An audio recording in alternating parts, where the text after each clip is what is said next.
वचन में जाने से पहले एक बार फिर से मैं कुछ चीज़ों को स्मरण दिलाना चाहूँगा। हमेशा अच्छी बात है कि अगर हम प्रेम के विषय में बात करें, प्रेम के विषय में।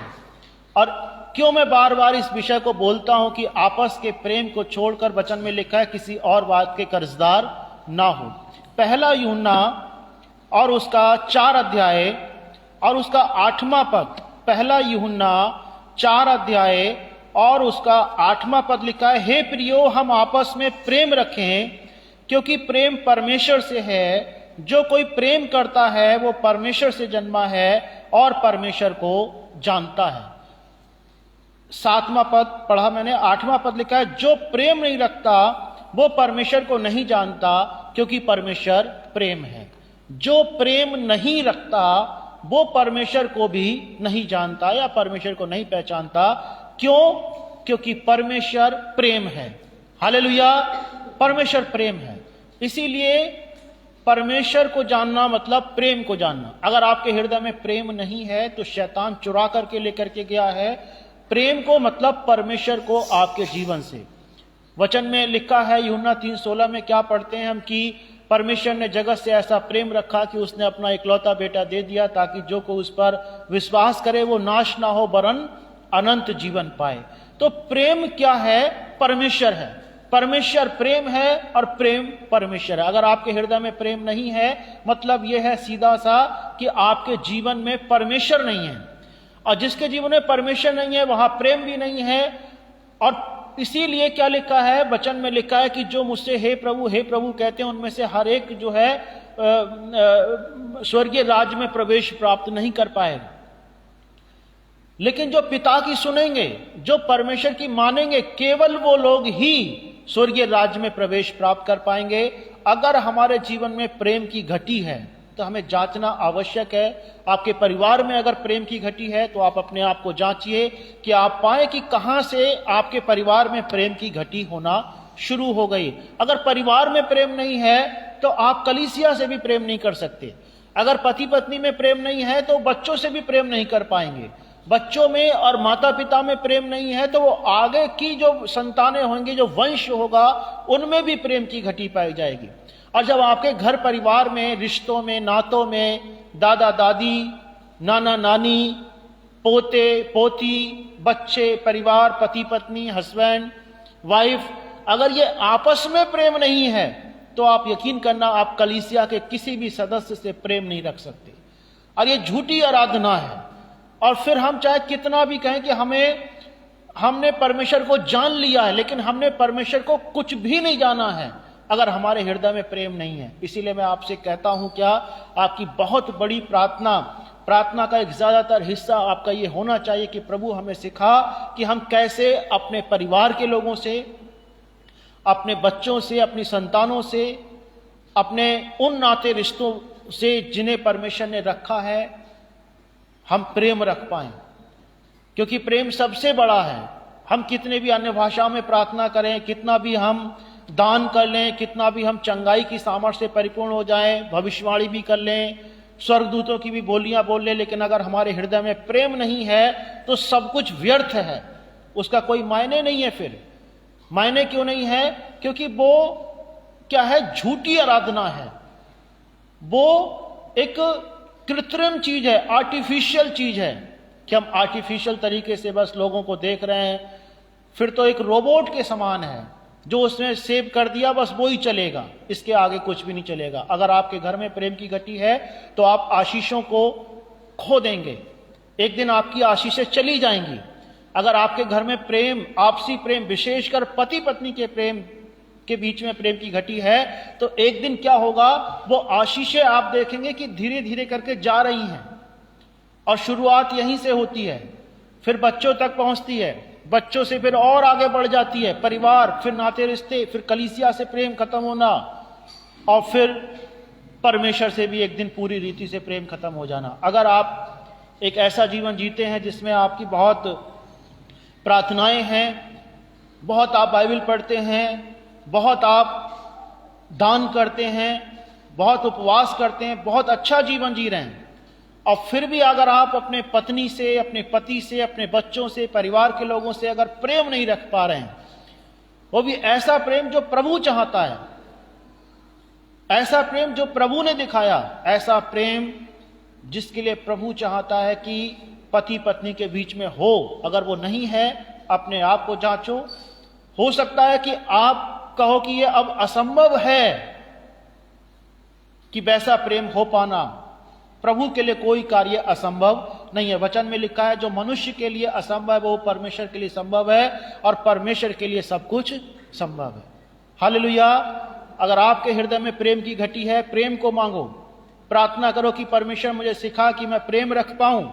जो नाते रिश्ते आपके अगर बिगड़ चुके हैं, आप उनके लिए प्रार्थना करो कि परमेश्वर हमारा फिर से समझौता हो पाए, हम सीख पाए, हम समझ पाए, ताकि हम सच्ची आराधना में शामिल हो पाए।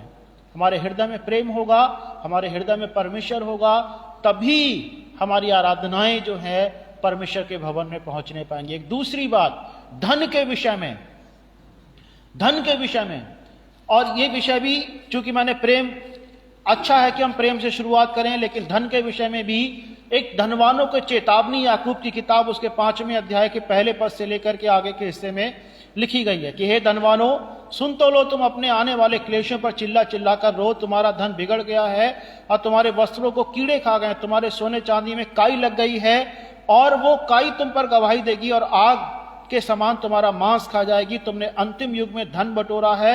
देखो, जिन मजदूरों ने तुम्हारे खेत काटे, उनकी वो मजदूरी जो तुमने धोखा देकर रख लिए चिल्ला रही है। लवने वालों की दुहाई सेनाओं के प्रभु के कानों तक पहुंच गई है। तुम पृथ्वी पर भोग विलास में लगे रहे और बड़ा ही सुख भोगा। तुमने इस बद के दिन के लिए अपने हृदय का पालन पोषण करके उसको मोटा ताजी किया। तुमने धर्मी को दोषी ठहराकर मार डाला, वो तुम्हारा सामना नहीं करता। जब हम इन पदों को पढ़ते हैं, ऐसा लगता है कि परमेश्वर धन से नफरत करता है, कि धनवानों से परमेश्वर को नफरत है। अगर परमेश्वर को धनवानों से नफरत होती तो कुरनेलियुस के घर में कभी भी परमेश्वर का वचन नहीं पहुंचता। बहुत धनवान व्यक्ति था कुरनेलियुस। परमेश्वर को धनवानों से नफरत नहीं है, न परमेश्वर को धन से नफरत है, वरन परमेश्वर तो धन को बहुत ध्यान से देखते हैं।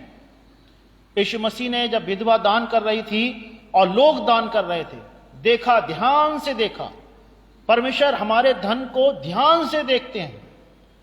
लेकिन परमेश्वर किस बात से नफरत करते हैं कि तुमने मजदूरों, जो जिन मजदूरों ने तुम्हारे खेत काटे, उनकी वो मजदूरी जो तुमने धोखा देकर रख ली है। तो परमेश्वर को नफरत किस चीज से है कि अगर हमने कोई धोखाधड़ी करी है फाइनेंशियल, परमेश्वर उस बात से नफरत करते हैं।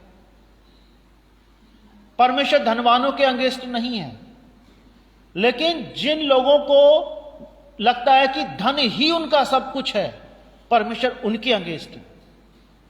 एक जब जवान धनवान व्यक्ति, एक नवयुवक यीशु के पास आया और फिर वापस भी चला गया, लिखा है कि वो बहुत धनवान था। एक धनवान व्यक्ति के बारे में पढ़ते हैं जो लाजर, जिसके घर पर, जिसकी डेवड़ी पर पड़ा रहता था। तो धन, इन लोगों का क्या हुआ, इनका धन, इनका मन जो है इनके धन में लगा रहा।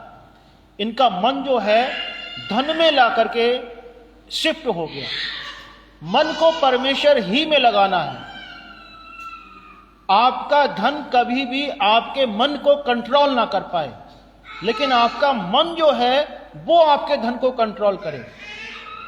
आपके पास बहुत पैसा हो, बहुत अच्छी बात है। आपको परमेश्वर और अधिक पैसा कमाने की सामर्थ्य दे, प्रभु आपकी सहायता करे। लेकिन कभी भी वो पैसा आपके मन को अपने वश में लेकर के आने ना पाए। वो पैसा क्या आपके मन को कंट्रोल ना कर पाए, आपके मन को वो चलाने ना पाए। आप पैसे को चलाओ, पैसा आपको ना चलाए। जब पैसा आपको चलाने लगता है तो क्या अलग अलग तरीके से जीवन यापन करने की इच्छाएं, लोगों के पैसे नहीं दिए, लोगों को क्या धोखा दे दिया, और तमाम प्रकार के गलत गलत कार्य, वासना के कार्य, नशे के कार्य, और लोगों के साथ गलत कामों को करना, गलत चीजों में शामिल हो जाना। जब हम इन चीजों में शामिल हो जाते हैं, वो धन हमारे लिए विनाशकारी हो जाता है।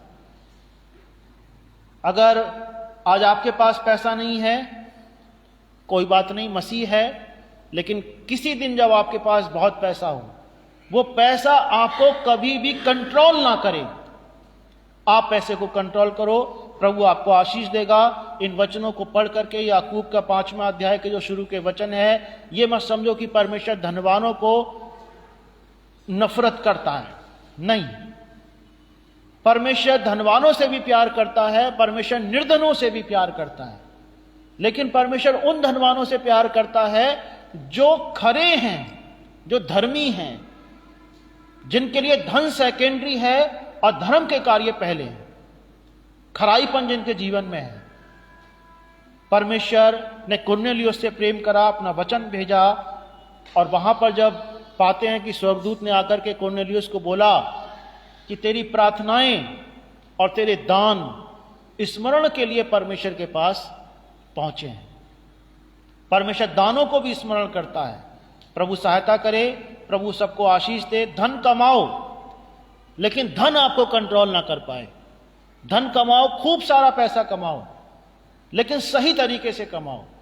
उसमें किसी निर्धन, किसी गरीब व्यक्ति का धोखाधड़ी करके पैसा आपके जीवन में ना आया हो। एक एक रुपए के लिए परमेश्वर हिसाब लेने वाला परमेश्वर है। इसलिए अगर किसी का हमने 1 रुपया भी गलत तरीके से अन्याय पूर्वक कमाया है या छल पूर्वक रखा है किसी का, तो हमें उस पाप से निकलना चाहिए। जक्कई के समान हमें पश्चाताप करके अपने जीवन को परमेश्वर के सामने अर्पण करना चाहिए। धन के विषय में प्रभु सबको आशीष दे। मैं इन 2 विषयों के लिए, प्रेम के लिए और धन के लिए, जरूर आपके सामने इन बातों को कहना चाह रहा था। एक और विषय है, और उसके बाद हम परमेश्वर के मुख्य वचन में जाएंगे।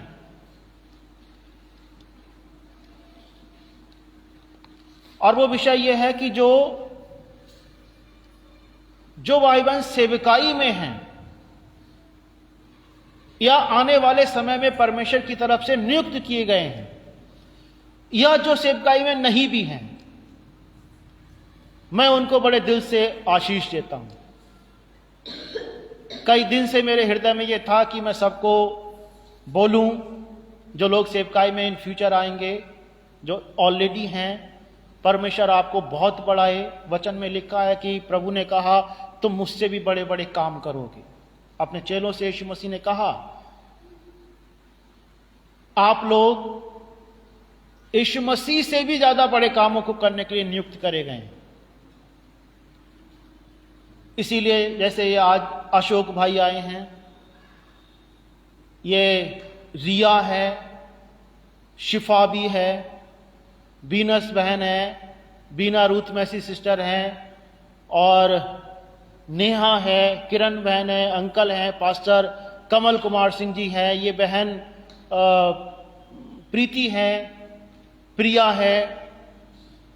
इन सब से मुझे बड़ी आशा है, और भी लोगों से है, और भी लोगों से है। आराधना दीदी से बहुत आशा है, लेकिन उन्होंने अपना गिफ्ट जो है छिपा करके रखा हुआ है ताकि कोई देख ना ले। मेरी जिम्मेदारी है कि मैं आप लोगों को उत्साहित करूं कि अपने उपहार जो परमेश्वर ने आपको दिए उनको बाहर निकाल करके लेकर के आओ। क्यों बाहर निकाल के लेकर के आओ, और क्यों परमेश्वर क्यों चाहते कि मैं इस बात को आपसे बोलूं कि और आशीष दूं इस बात के लिए कि जितने भी लोग हैं, ये प्रिया भी है जो अभी अंदर है, परमेश्वर आपको यीशु मसीह से भी ज्यादा बड़े कामों के लिए इस्तेमाल करना चाहते हैं। शिफा के लिए भी, और भी लोग हैं, गंगाराम भाई भी हैं। जो लोग आज नहीं हैं, जैसे पास्टर मुकेश सोलोमन जी, मेरी दुआ, मेरी प्रार्थना उनके लिए भी हमेशा क्या है कि वो सही हो जाएं, शारीरिक चंगाई पाएं, और परमेश्वर उनको यीशु मसीह से भी ज्यादा बड़े कामों के लिए इस्तेमाल करे, और करेंगे। और मैं बिल्कुल डेफिनेट हूं इस बात के लिए कि परमेश्वर करेंगे। वो क्यों करेंगे? क्योंकि उन्होंने वादा किया है। जितने बच्चे हैं, छोटे बच्चे हैं, गंगाराम भाई के बच्चे हैं, किरण बहन के बच्चे हैं, एक बच्चा ये हर्षित है। हर्षित की मां के लिए प्रभु इस्तेमाल करे, मेरी यही दुआ है, प्रार्थना है। मैं इन सब के लिए आशीर्वाद देता हूं, क्या कि प्रभु आपको अपने से भी ज्यादा बड़े कामों के लिए इस्तेमाल करे। और इस बात को सुनकर के कभी घमंड में मत आना कि अब तो हम प्रभु से बड़े काम करेंगे। प्रभु ने मेरे हृदय में डाला कि मैं आपसे कहूं कि जब आप प्रभु से बड़े कामों के लिए नियुक्त किए गए हो, तो जो लोग आपके साथ काम करेंगे, आपके सहयोगी होंगे, आपको उनको उत्साहित करना है कि प्रभु आपको अपने से भी ज्यादा बड़े कामों के लिए चुन करके लेकर के आए हैं। और जब हम ऐसा करते हैं, जब हम कहते हैं कि प्रभु आपको मुझसे ज्यादा उपयोग करेंगे, प्रभु आपको अपने आप से कहीं ज्यादा उपयोग करेंगे, आप पाते हैं कि आप प्रभु की योजना में शामिल हो गए। वरना क्या होता है, हम अपने राज्य की स्थापना करना शुरू कर देते हैं। मेरा चर्च, मेरी मंडली, मेरे लोग, मैं और मेरा सब कुछ, और दूसरा कुछ नहीं। बहुत सारी जगह पर मैंने ऐसा होते देखा है, पासवानों के जीवन में भी। और कभी भी यह मत समझना कि आपके जीवन में नहीं आ सकता है। इससे पहले कि विचार यह आपका आया कि मेरी कलीसिया, मेरे लोग, मेरा सब कुछ, आप अपने लोगों को आशीर्वाद देना कि प्रभु इनको मुझसे ज्यादा उपयोग कर, प्रभु इनको अपने आप से भी ज्यादा उपयोग कर। जितने काम परमेश्वर आपने इस संसार में किए, उनसे कहीं ज्यादा परमेश्वर इनको उपयोग कर। प्रभु आशीष दे। और मेरी आशा में जितने नाम लिए हैं, अभी बच्चे हैं, कुछ को लोग, जैसे अब ये अर्नी है, मुझे नहीं पता परमेश्वर की क्या योजना इसके विषय में है, लेकिन मैं एक बात कहूंगा और एक चेतावनी भी है। बच्चों को सिखाओ सही शिक्षा, सही बातें। अगर आप बच्चों को सही शिक्षा नहीं सिखाओगे, परमेश्वर आपसे भी हिसाब लेंगे। फिर कई सारे लोग रोते हुए देखे मैंने बुढ़ापे में कि हमारा बच्चा, हमारा बेटा, हमारी बेटी जो है वो हमारे वश में नहीं है। और जो समय था वश में लेकर के आने का, सही शिक्षा देने का, उस समय उन माता पिता ने खुद गलतियां करी, खुद पाप किए, खुद नशे किए। और जब समय निकल गया, 60 साल, 70 साल, 80 साल की उम्र में पहुंच गए, फिर आंसू बहाने के अलावा उनके पास कुछ भी नहीं बचा। आपके पास आज समय है बच्चों को सुधारने का। अगर आपके बच्चे छोटे हैं, 15, 16, 20 साल के नीचे ही नीचे हैं, अगर आप उनको अगर सिखा देते हो, कुछ लोगों से परमेश्वर बहुत खुश है। और मैं भी बहुत खुश हूं क्योंकि वो अपने बच्चों को सही शिक्षा देते हैं, सही मार्ग। लेकिन कुछ लोग ऐसे हैं जिनको अपने बच्चों को सही शिक्षा देने की आवश्यकता है, और अगर नहीं दिए शिक्षा सही वाली,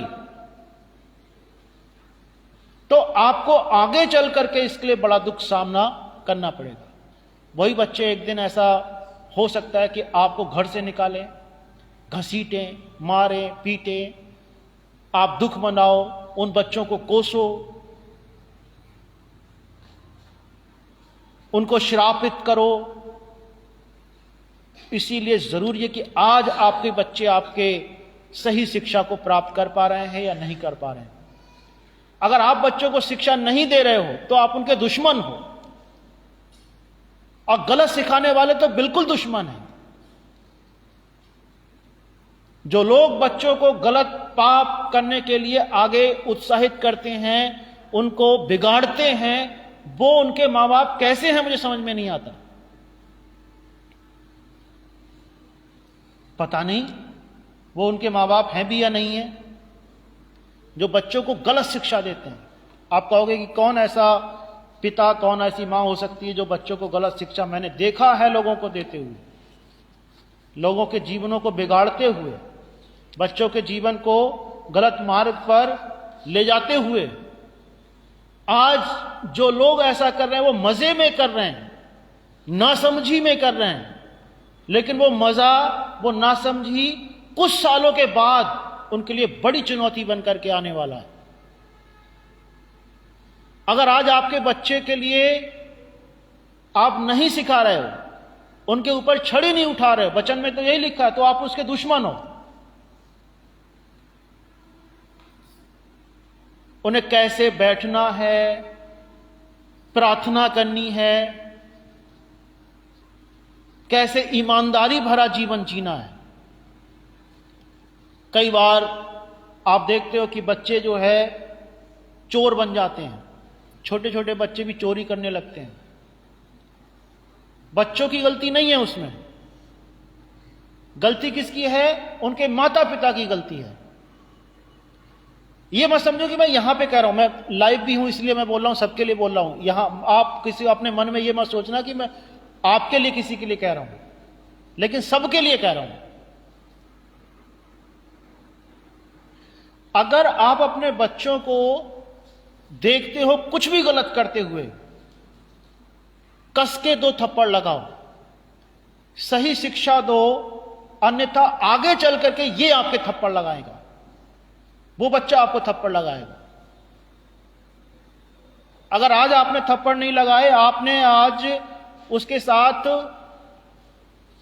सही शिक्षा दे करके उसके साथ सही व्यवहार नहीं किया, मैं इस बात में 1-2 परिवारों से तो मुझे बड़ी खुशी मिलती है। इस संसार में ऐसे पाप भरा पड़ा है, हम चारों तरफ देखते हैं, लेकिन उसके बावजूद भी कुछ परिवार ऐसे हैं जिन्होंने अपने बच्चों को बहुत सही शिक्षा दी है। लेकिन कुछ ऐसे भी हैं जिनको सही शिक्षा देना आवश्यक है। वो इसलिए आवश्यक है कि वो इसलिए नहीं देते कि खुद उनके जीवन ठीक नहीं है, खुद उनके जीवनों को सुधारने की आवश्यकता है। मैं ये बात क्यों कह रहा हूं? आपने, ज्यादातर लोगों ने, संसार में कुछ चीजें ऐसी होती हैं जिनसे अभी हमें सीखना चाहिए, चाहे भले ही वो सांसारिक लोग हैं। सुल्ताना डाकू का नाम सबने सुना होगा। किस किसने सुना है? सुल्ताना डाकू। शुरुआत उसकी कैसे हुई थी? अंडा चुराने से, और उसकी मां ने उसको प्रोत्साहन किया कि बेटा ठीक किया। लास्ट में जब सुल्ताना डाकू फांसी के फंदे पर लटका, अंतिम इच्छा पूछी गई, उसने मां की शायद जीभ काटी थी, कान, जीभ काटी थी। अगर इसने मुझे उसी दिन सही शिक्षा दे दी होती तो मैं आज फांसी के फंदे पर जाने के पाप में नहीं फंसता। इतना दोष। इसीलिए बच्चों, मैं क्यों कह रहा हूं इस बात के लिए, एक बार मैंने खुरपी चुराई थी। मैंने, छोटा था, लगभग इस बच्चे के समान। मैंने देखा मेरे घर में खुरपी नहीं है, अब किसी पड़ोसी के घर में खुरपी बड़ी ताजी नई बिल्कुल बनी हुई है, स्मार्ट। तो मैंने कहा इसके घर में ये क्या कर रही है, ये तो मेरे पास होना चाहिए। अब मैं उसको अपने घर में ले आया, कपड़ों में छिपा के, और चुपचाप ला करके मम्मी को दिखाई। मम्मी खुरपी कहां से लाया? उनके यहां से। एक मारा ताड़ से रख के, अरे बाप रे इतनी ज्यादा, ये क्या कर दिया? किसी दूसरे की चीज तेरी हिम्मत कैसे पड़ गई? अगर वो शिक्षा मुझे नहीं मिली होती उसी दिन, हैंड टू हैंड, हिसाब किताब बराबर, मैं कहूंगा मां बाप को ऐसा होना चाहिए। मां बाप को ऐसा होना चाहिए, बजाय इसके कि वो सुल्ताना डाकू जाकर के बन जाएं लोग, बच्चे आज के 20 साल 50 साल के बाद। अब वो सुल्ताना डाकू भी ना बने तो भी अगर कोई उनके जीवन में आगे चल करके कोई ऐसा संकट परेशानी आ गई तो फिर आपको ही आंसू बहाने पड़ेंगे। इसीलिए वचन सचेत करता है, दाऊद राजा ने क्या कहा अपने बेटे सुलेमान से, हम पढ़ते हैं उसके विषय में नीति वचन, और उसका 4 अध्याय 3 पद। देखो मैं भी अपने पिता का पुत्र था और माता का अकेला दुलारा था। राजा सुलेमान, नीति वचन 4 उसका 3 पद और 4, और मेरा पिता मुझे यह कहकर सिखाता था, तेरा मन मेरे वचन पर लगा रहे, तू मेरी आज्ञाओं का पालन कर, तब जीवित रहेगा, तब जीवित रहेगा, अन्यथा जीवित नहीं रहने वाला है। अनंत काल की आग में भी वो व्यक्ति जा सकता है जो छोटे छोटे कामों को, पापों को कर करके, धीरे धीरे कर करके जो है लास्ट में एक बड़ा क्रिमिनल बन करके। और इसीलिए देखिए आज समाज में आप देखिए कितने लोगों के मन हठीले हैं। वो क्यों हैं? ऐसे नहीं थे वो बचपन में। कितने सारे लोगों के आप देखना, अपने आसपास में देखना, कितने सारे लोग चर्च नहीं जाते, प्रार्थना नहीं करते, बाइबल नहीं पढ़ते, क्योंकि उनके मन हठीले हो चुके हैं। बड़े दिन पर पूरे चर्च भरे रहते हैं, लेकिन बाकी दिनों में नहीं जाते, क्योंकि उनके मन हठीले हैं। और वो हठीले जब बचपन में थे तब वो सही थे, लेकिन उनके माता पिता ने सही शिक्षा नहीं दी। उनके माता पिता ने उनको गलत मार्ग दिखाया, शराबें पी। एक लड़की का इंटरव्यू चेन्नई में अखबार वालों ने छापा, क्योंकि उस लड़की ने बहुत अच्छे मार्क्स ला करके टॉप किया था, इंटर टॉपर थी वो। 1 साल के बाद बिल्कुल सेम वही पत्रकार उस लड़की से मिलने गया कि मैं देखूं उस लड़की ने अपने जीवन में क्या उपलब्धि हासिल की। वो लड़की अपने घर में बैठ करके नशे की हालत में सिगरेट पी रही थी, शराब भी पी हुई थी उसने और सिगरेट भी पी रही थी। पत्रकार को बड़ा अचंभा हुआ, दुख भी हुआ कि 1 साल पहले इसने टॉप किया था, मैंने इसका इंटरव्यू छापा था, आज ये लड़की शराब पी रही है, सिगरेट पी रही है अपने घर में बैठ करके। उसने कारण पूछा, बेटी इसका क्या कारण है कि तुम ऐसा कर रही हो? लड़की ने बताया, मेरे पापा अंदर वाले रूम में यही सब कर रहे हैं, जो वो करेंगे वो मैं करूंगी, वो नशे में है, वो सिगरेट पीते हैं, मैं भी ऐसा ही कर रही हूं। पत्रकार चुपचाप वापस चला आया। अगर आज आप गलत जीवन जी रहे हो, अगर आज आप गलत जीवन जी रहे हो, आपके बच्चे भी आपके ही नक्शे कदम पर चलेंगे आगे चल करके। अगर आज आप नरक की तरफ जा रहे हैं तो आपके बच्चे भी एक समय पर आकर के नरक की तरफ चले जाएंगे। परमेश्वर आपकी सहायता करे, ये चेतावनी है। अगर आप समझ जाएंगे, मैं ये नहीं कह रहा कि आप बच्चों को मार डालो, एकदम इतना मारो नहीं, लेकिन पीटो जरूर। वो गलतियां करें उन्हें सिखाओ, उन्हें सुधारो। 1-2 थप्पड़ में कोई नहीं मर जाएगा, लेकिन प्यार से। ऐसा नहीं कि उनको जाकर के एकदम भट्टी में झोंक दो पिटाई की। प्यार से, अपने जीवन से। आप अगर खुद गुटखा खाते हो तो बच्चे से कैसे कह सकते हो कि गुटखा मत खाओ? आप खुद अगर शराब पीते हो तो बच्चों से कैसे कह सकते हो कि शराब मत पियो? खुद अगर आप अनैतिक जीवन जी रहे हो तो बच्चों से कैसे कह सकते हो कि अनैतिक जीवन मत जियो? तो पहले तो अपने आप को पीटो, पहले तो अपने आप को सही मार्ग पर लेकर के आओ, जिससे कि आपके बच्चे आपके नक्शे कदम पर चलें। चर्च आना अच्छी बात है, प्रार्थना करना बहुत अच्छी बात है, बाइबल पढ़ना बहुत अच्छी बात है, लेकिन प्रभु के पास नहीं आए तो अनंत जीवन आपके पास नहीं है। अब प्रभु के पास आने का मतलब है कि अपने जीवन को चेक करो, जांचो, कहां पर गलतियां हो रही हैं, कहां पर चीजें खराब हो रही हैं। अगर वो खराब हैं तो उनको खराब मत रहने दो, वरना क्या होगा? नरक में जाना पड़ेगा। कोई सेकेंडरी ऑप्शन नहीं है नरक और स्वर्ग के बीच में, कोई तीसरी जगह है ही नहीं। या तो स्वर्ग में या फिर नरक में, कोई तीसरी जगह परमेश्वर ने ऐसे बना करके रखी नहीं कि आपको वहां पे शिफ्ट कर दिया जाएगा क्योंकि आपने जो है थोड़े कम पाप किए थे। परमेश्वर सहायता करे। चेतावनियों पर जो लोग ध्यान दे लेते हैं, चाहे वो मैं हूं या आप हो, बच जाएंगे। ये अंत के समय है, ये अंतिम समय है। अंतिम समय में भी हमने अगर अपने आप को धोखे में रखा तो शायद बड़ी परेशानी पड़ जाएगी। नरक की आग कभी बुझने वाली नहीं है।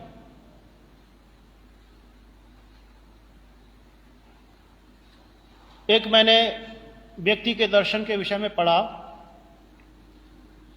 एक लेडी के विषय में। उसने लिखा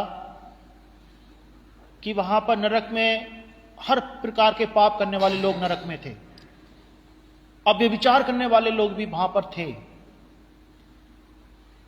और उस किताब में लिखा है कि व्यभिचार जो उन्होंने पृथ्वी पर किया, वो वैसा व्यभिचार हर समय उनके साथ वहां पर होता है। वो दर्दनाक जगह है, वो पीड़ादायक जगह है। यीशु मसीह बचाना चाहते हैं, इसीलिए वो वचन के द्वारा आपको कहते हैं कि आप सुधर जाएं, हम सब सुधर जाएं, सही मार्ग पर आएं, इससे पहले कि देर हो जाए। एक मेरा यहां पर दोस्त था जो मेरी सेमिनरी में मेरे साथ पढ़ाई की, गजरौला का, विनय नाम का पास्टर है वो। अब वो जब चलता था, हम लोग चलते थे, तो वो हमेशा बाईं तरफ अलग को जाकर के चलता था। तो सब लोग कहते थे तू इतना क्यों डरता है, अरे सही से चल, इतना बिल्कुल किनारे पे जाकर के। तो वो हमेशा कहता था एक बार एक्सीडेंट अगर हो गया, भले ही आपकी गलती नहीं है, आपका हाथ पैर एक बार टूट गया, आप जीवन भर के लिए बेकार हो गए। तो इससे अच्छा है कि आपके हाथ पैर सुरक्षित रहें, बेहतर है बच के चलो। बहुत ध्यान रखता था वो इस बात का। कई बार हम तो ध्यान नहीं रखते थे कि जा रहे हैं, ऐसे कोई बाइक लेके कार लेकर के बराबर से निकल गया, लेकिन वो हमेशा ध्यान रखता था बिल्कुल साइड में। और उसकी बात वो वास्तव में बड़ी मायने रखती है। एक बार अगर किसी का हाथ पैर टूट जाए, भले ही उसकी गलती है या नहीं है, जुड़ भी जाए, तो भी वो बात फिर आने वाली नहीं है। कितनी बेशकीमती बात उस भाई ने हमें सिखाई कि अपने आप को ध्यान रखो, बेहतर है कि सही मार्ग पर चलो। एक बार ऐसी गलती अगर आपसे हो गई कि नरक में ही आपको जाना पड़ जाए, जीवन खराब, आपके यहां के सारे काम जो धर्म के करे हो सब व्यर्थ, चर्च में आना व्यर्थ, प्रार्थना करना व्यर्थ, सब कुछ व्यर्थ हो जाए, क्या फायदा। इसलिए बड़ी सावधानी पूर्वक चलो जीवन के अंदर कि पाप ना करो, कोई ऐसे काम मत करो जिससे कि कोई सजा, कोई दंड जो है हमारे जीवन पर आ जाए, आपके जीवन पर आ जाए। लापरवाही बरतना बड़ा खतरनाक है।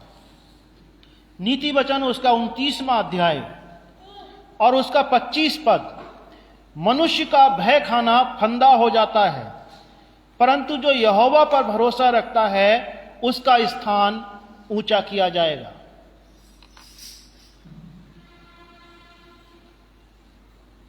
भय खाना, राजा शाऊल के विषय में हम पढ़ते हैं पहला शमूएल और उसका 15वां अध्याय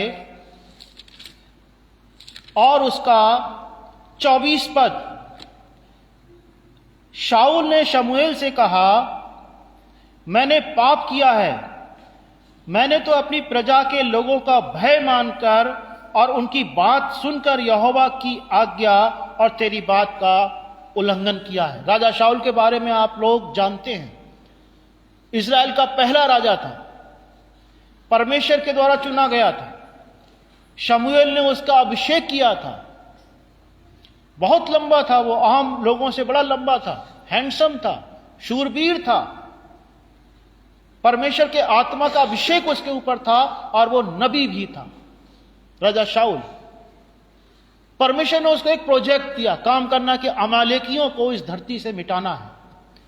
क्यों मिटाना है? क्योंकि इनके अंदर ऐसे पाप हैं जो अगर ये लोग जीवित रह गए तो मेरे लोगों के अंदर ये पाप ट्रांसफर हो जाएंगे।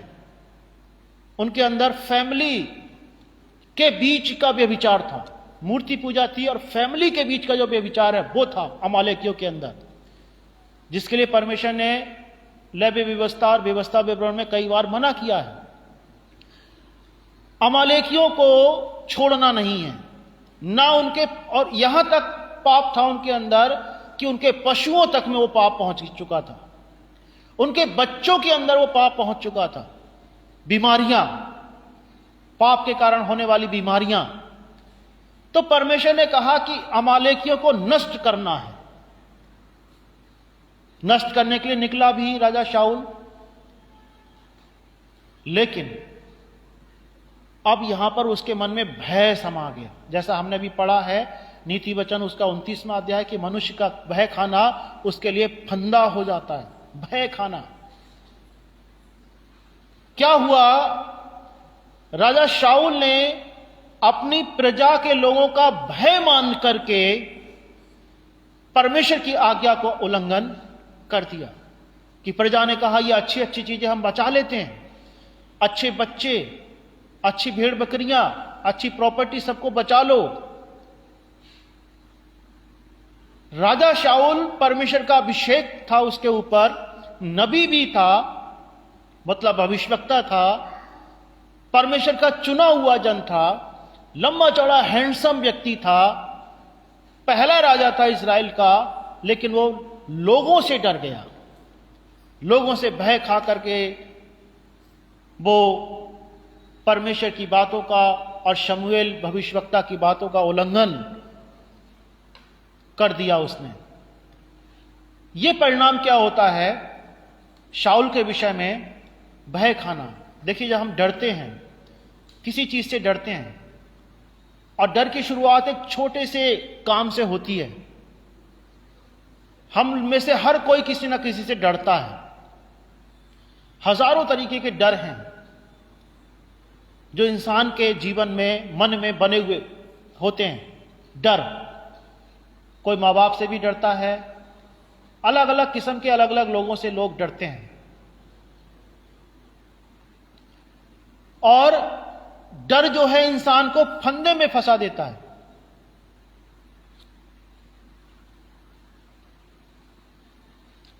डर जो है इंसान को फंदे में फंसा देता है।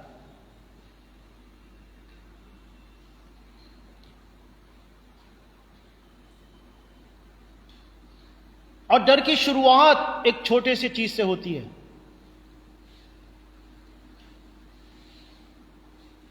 कोई घटना घटित हो गई आपके साथ में, आप डर गए, और वो डर अगर नहीं निकला, धीरे धीरे करके वो आपके जीवन को, मन को कैप्चर कर लेगा। एक बार मैं नदी में डूबा और मुझे पानी से डर लगने लगा। एक बार मुझे बिजली के ये करंट ने, तार ने पकड़ लिया, बिजली करंट लग गया, मुझे बिजली से डर लगने लगा। मैंने अखबार में पढ़ा, न्यूज़ पढ़ी कि पैराग्लाइडिंग करते समय जो पैराग्लाइडर्स थे उनकी रोप टूट गई, रस्सी टूट गई, और वो लोग जाकर के खाई में गिरे और वो मर गए। मुझे पैराग्लाइडिंग से डर लगने लगा।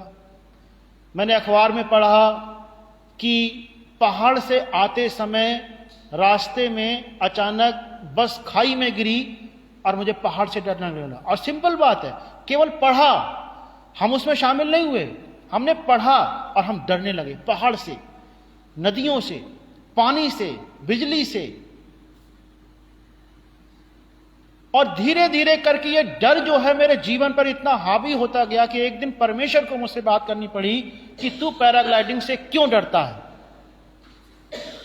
मैंने कहा पैराग्लाइडिंग से डरना, मैंने जीवन में तय कर लिया था कि कभी पैराग्लाइडिंग नहीं करूंगा। पैराग्लाइडिंग मतलब जो पैराशूट खोल करके छोड़ दिए जाते हैं।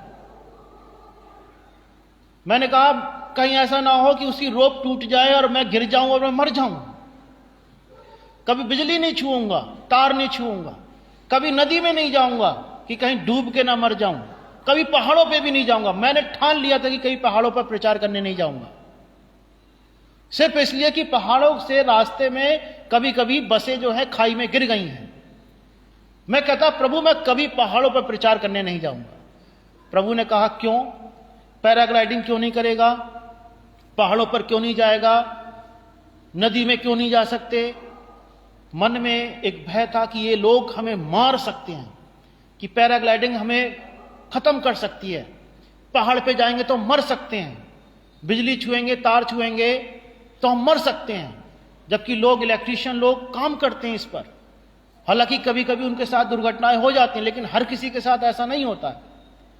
अब ये डर जो है, जो हम डर रहे होते हैं, धीरे धीरे करके डर हमारे जीवन में बसा हुआ रहता है। ये डर हमारे जीवन को कैप्चर करने लगता है। हम सुसमाचार प्रचार नहीं करेंगे, हम घुमा फिरा करके बात करेंगे।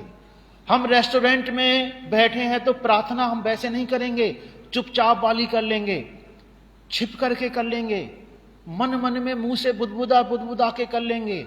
लेकिन रेस्टोरेंट में पब्लिक प्रेयर नहीं करेंगे, क्योंकि लोग हम पर हंसेंगे।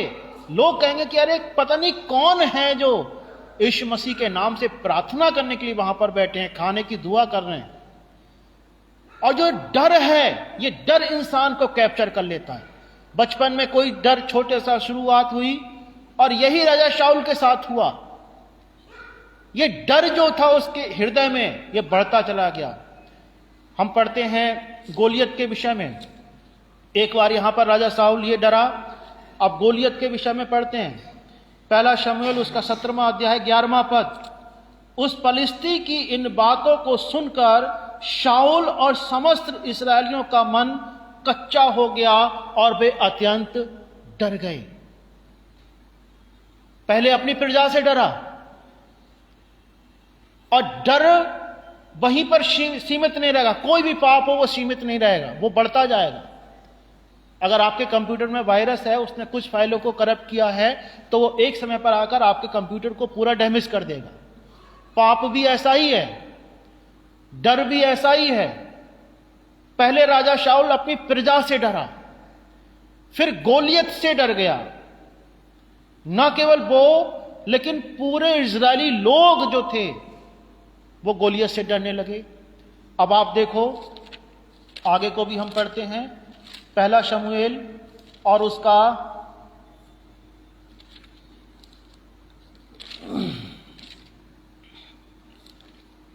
हम पढ़ते हैं कि कैसे राजा शाऊल डर के, और भी आगे 28वां अध्याय और उसका 20वां पद। पहला शमूएल 28 अध्याय और 20वां पद क्या लिखा है? तब शमूएल तुरंत मुंह के बल भूमि पर गिर पड़ा, और तब शाऊल तुरंत मुंह के बल भूमि पर गिर पड़ा और शमूएल की बातों के कारण अत्यंत डर गया। मनुष्य का भय खाना उसके लिए फंदा हो जाता है। अगर हम किन्हीं कारणों से डरे हुए हैं, भयभीत हैं, प्रभु ने हम सबको आज्ञा दी है। मत्ती रचित सुसमाचार उसका 28वां अध्याय। अगर आपके पास बाइबल है तो आप जरूर अपनी बाइबल में देखिए क्या वहां पर आज्ञा है, जिसे हम महान आदेश कहते हैं। मत्ती 28 और उसका 18 से लेकर 20 पद तक लिखा है, यीशु ने उनके पास आकर कहा, स्वर्ग और पृथ्वी का सारा अधिकार मुझे दिया गया है, इसलिए तुम जाओ, सब जातियों के लोगों को चेला बनाओ और उन्हें पिता और पुत्र और पवित्र आत्मा के नाम से बपतिस्मा दो, और उन्हें सब बातें जो मैंने तुम्हें आज्ञा दी है मानना सिखाओ, और देखो मैं जगत के अंत तक सदा तुम्हारे संग हूं। हालेलुया। यह परमेश्वर की आज्ञा है। लेकिन कई बार तो हम रेस्टोरेंट में भी खाना नहीं खा पाते हैं, खाना खाते समय प्रेयर नहीं कर पाते हैं, पब्लिक प्रेयर नहीं कर पाते हैं, सुसमाचार प्रचार नहीं कर पाते हैं, अपने साथ के लोगों को मसीह के बारे में नहीं बता पाते हैं, डर की वजह से, भय की वजह से। परमेश्वर ने वचन में लिखवाया, दूसरा तीमुथियुस उसका पहला अध्याय, दूसरा तीमुथियुस और उसका पहला अध्याय और उसका 7वां पद लिखा है, क्योंकि परमेश्वर ने हमें भय की नहीं पर सामर्थ्य और प्रेम और संयम की आत्मा दी है। परमेश्वर ने हमें भय की आत्मा नहीं दी है, पवित्र आत्मा, सामर्थ्यशाली पवित्र आत्मा, प्रेम से भरे हुए पवित्र आत्मा और संयम से भरे हुए पवित्र आत्मा। जब हम पवित्र आत्मा से परिपूर्ण होते हैं, एक व्यक्ति के बारे में हम पढ़ते हैं न्यायों की किताब, उसका 6वां अध्याय, और वहां पर एक बहुत भयभीत आदमी है, डरा हुआ है, गिदोन जिसका नाम है।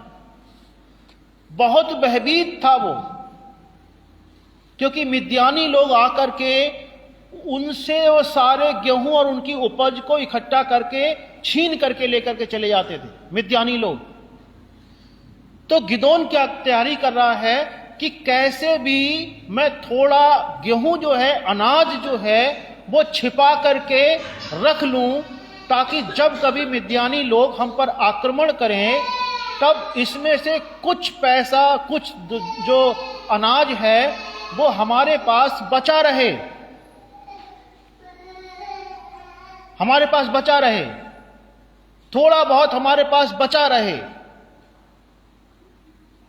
और गिदोन डरा हुआ था, भयभीत था। एक दूत परमेश्वर का आता है और गिदोन से कहता है, हे शूरवीर सूरमा, यहोवा तेरे संग है।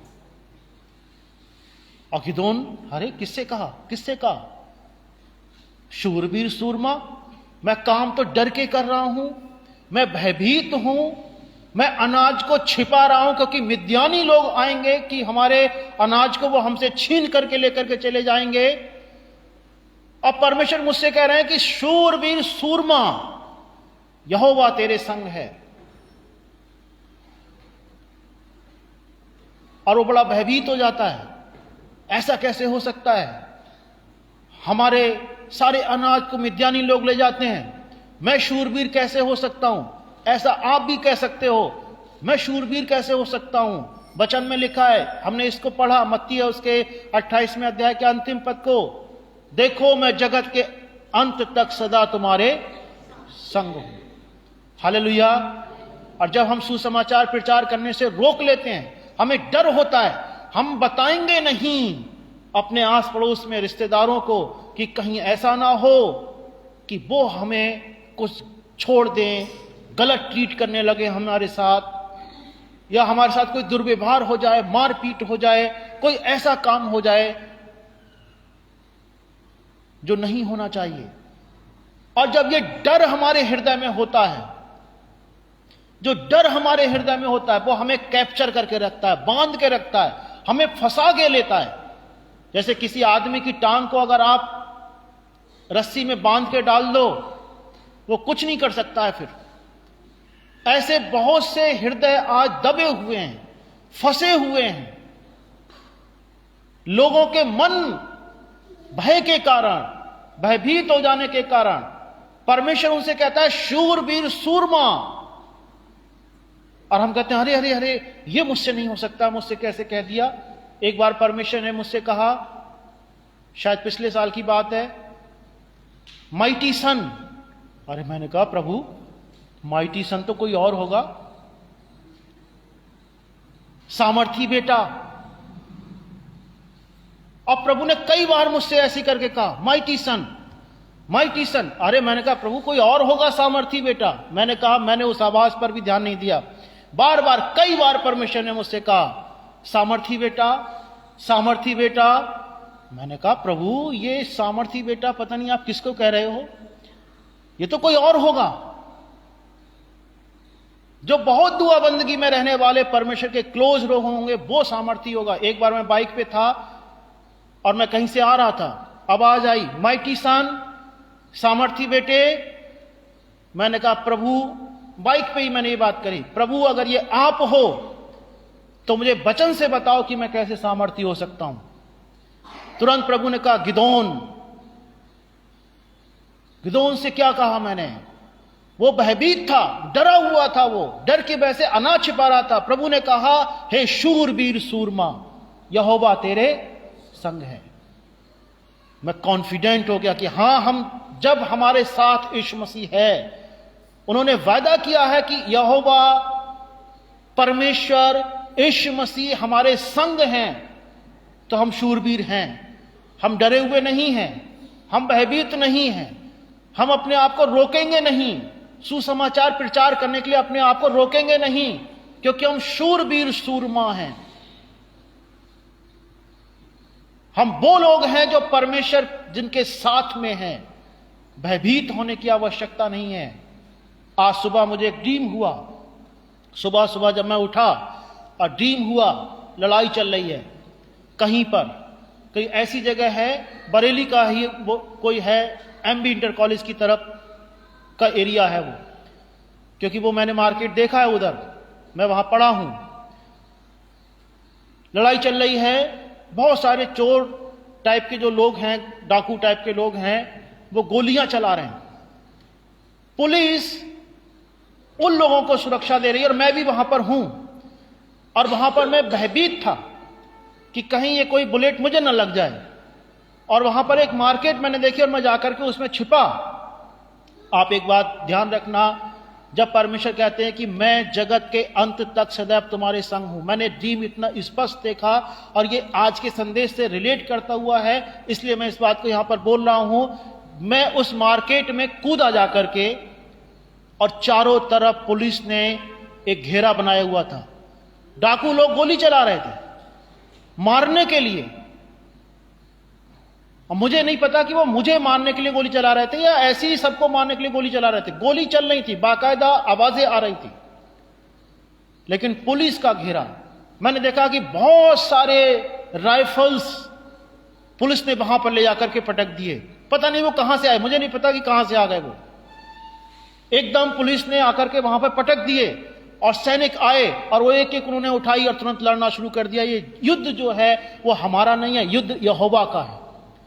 ये लड़ाई परमेश्वर की है। परमेश्वर ने मुझे दिखाया हम सुरक्षित हैं हमेशा, क्योंकि परमेश्वर हमारे संग है। हालेलुया।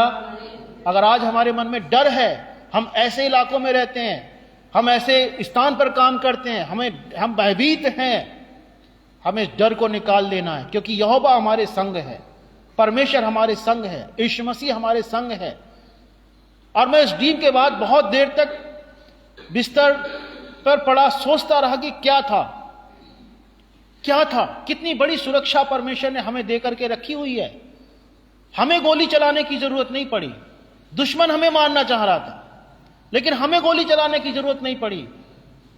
जैसे आप देखते हैं लीडर्स के लिए, अगर उन पर कभी अटैक होता है, जो अधिकारी लोग होते हैं, उनकी सिक्योरिटी में जो होते हैं, वो आगे आ जाते हैं और उस लीडर तक बुलेट या कोई भी अटैक नहीं हो पाता है।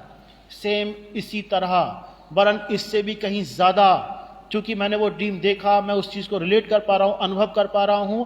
मैं वहां दुबका हुआ था, लेकिन मेरे चारों तरफ पुलिस का घेरा सुरक्षा के लिए वहां पर था और वो गोलियां चला रहे थे। मुझे कुछ भी करना नहीं पड़ रहा था। हालेलुया। ये ड्रीम था। मैं कह रहा हूं ये समझना मुझे समझाने के लिए था या आपको समझाने के लिए था, लेकिन एक बात जरूर है, अगर हम भयभीत हैं तो हम फंदे में फंस चुके हैं। अगर हम पैराग्लाइडिंग से डरते हैं, पहाड़ों से डरते हैं, पानी से डरते हैं, बिजली से डरते हैं, तमाम तरीके के वो डर जो व्यर्थ हैं, अनावश्यक हैं, अगर हम डरते हैं, हमें दूर करने की जरूरत है। प्रभु ने एक दिन, जैसे मैंने आपको कुछ समय पहले बताया, प्रभु ने मुझसे कहा पैराग्लाइडिंग पर क्यों नहीं जाएगा। मैंने कहा प्रभु मर सकते हैं वहां पे, लेकिन वचन में क्या लिखा है, जीवन और मरना तो उसके हाथ में है। हम यहां भी तो मर सकते हैं। हम जरूरी नहीं कि पहाड़ पे ही जाकर के मरेंगे। अगर परमेश्वर ने मृत्यु यहां पर लिखी तो वो यहां पर भी आ जाएगी।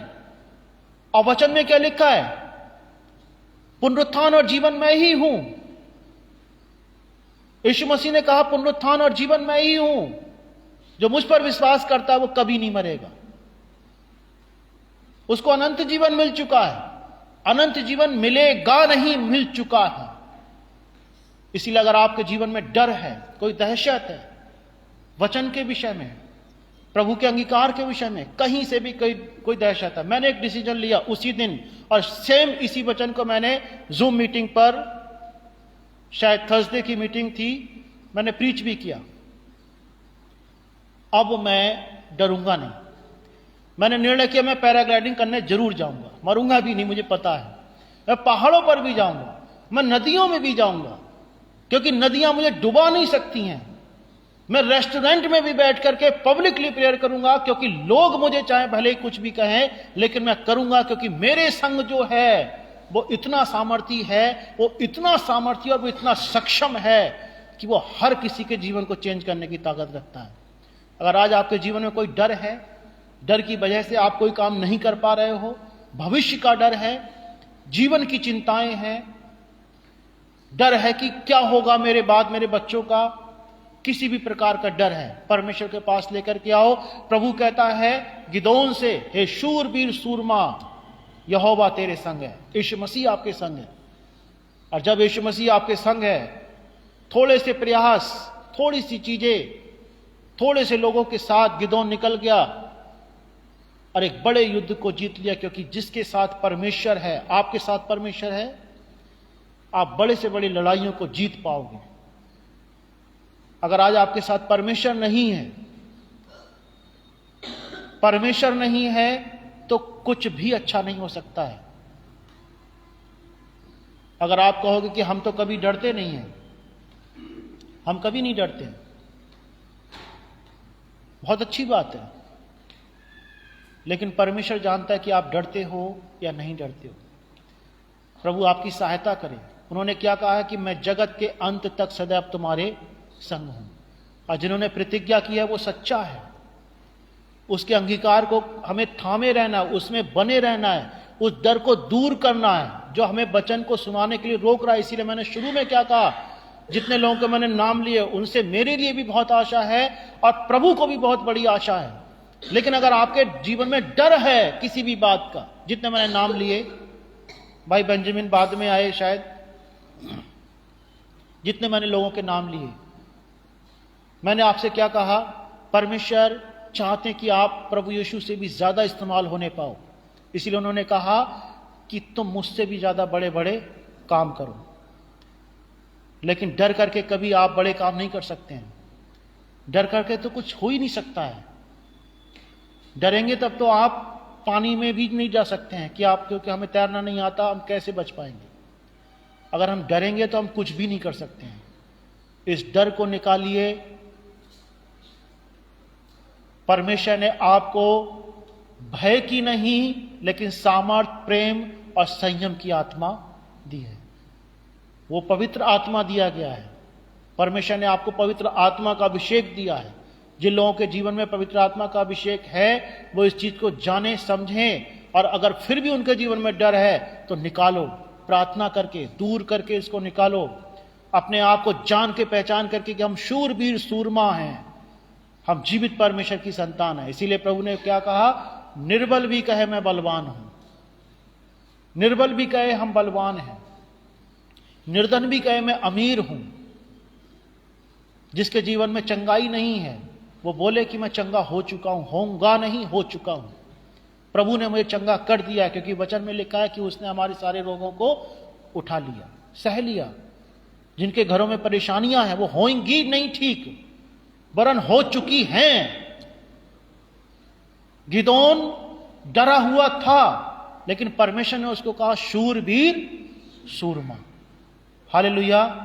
आज आपके साथ यीशु मसीह है, परमेश्वर का वचन है, परमेश्वर है, लाखों स्वर्गदूत हैं। हम वचन में पढ़ते हैं कि कितने सारे लोग, पवित्र लोग हैं। तो आपको शूरवीर बना देता है, शूरवीर बना देता है। आपको भयभीत नहीं कर देता है, आपको शूरवीर बना देता है। प्रभु आपको आशीष दे। एक साथ प्रार्थना में शामिल होंगे, अपने स्थान पर खड़े होकर के प्रभु से सहायता मांगेंगे। अगर आपके जीवन में कोई डर, कोई भय, कोई गवाही देने में, घर में, परिवार में, लोगों में, उन सब के बीच में अगर कोई डर है, तो प्रभु कहता है कि मैं तुम्हारे संग हूं। जैसे प्रभु ने कहा गिदोन से कि हे शूरवीर सूरमा, यहोवा तेरे संग है। Thank you Jesus. प्यारे महान परमेश्वर पिता, आपका वचन हमें बताता है कि भय खाना मनुष्य के लिए फंदा हो जाता है।